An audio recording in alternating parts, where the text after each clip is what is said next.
One source said that there was this idea that if we bomb the high-rises, it causes the civilians to feel like Hamas is not sovereign, like they have lost control. One source said that he felt this was a form of a terror tactic. However, we do know from official army statements that Israel, during the first 5 days, so up until October 11th and October 12th, has bombed 1,329 power targets. The military said that half of the targets that were bombed were identified as power targets in the military. Now, during these 5 days, we know, of course, that hundreds of children have been killed. We've managed to find indications of these buildings that were bombed without an evacuation protocol. And this is a very important point because, according to sources that I've spoken with, in the past, the internal protocol in the military was that you can only bomb power targets, which are high-rise buildings or governmental buildings inside neighborhoods, after you've evacuated all the families from the building.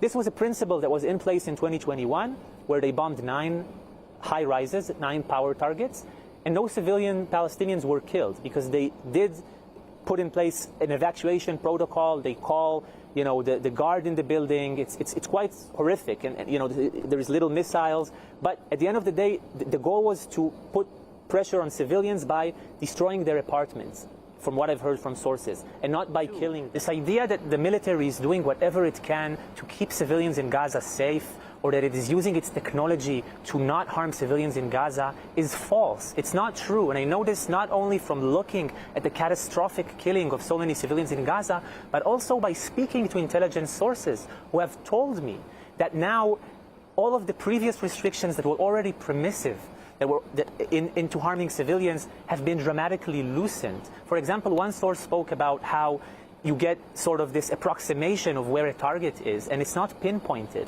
And yet soldiers will still strike it, knowingly killing families and civilians to save time in getting a more accurate pinpointing of the target. It's very important that people understand that, and this is according to 5 sources that I've spoken with in Israeli intelligence, in all of the target files that Israel is bombing right now, the amount of civilians that are likely to be killed is written down. When a child is killed in Gaza, it's because somebody made a decision that this killing was worth it to hit another target. And there are internal regulations that the army has created that regulate this.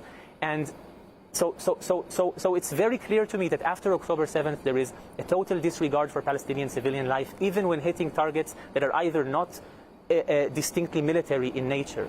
The third and final thing, and this goes back to the idea of a mass assassination factory, is that there is a systematic policy, according to sources, of targeting private residential homes of Hamas or jihadi operatives when they are in these private homes, when they are in these buildings or private residencies.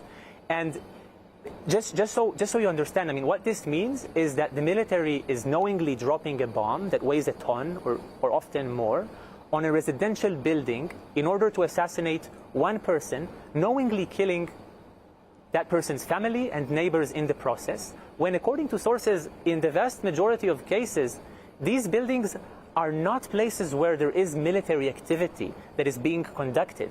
It is an assassination against somebody who is in Hamas or Jihad's military brigades, but they are not in a military place. One source who was particularly critical of this policy said that he thought it was like if Israel would bomb, if a Palestinian militant group would bomb the homes of Israelis, not when they are wearing their army uniform, but when they are going back home in the weekend, and essentially assassinating them through the bodies of their families or their neighbors, and then saying that they use those families as human shields. Now,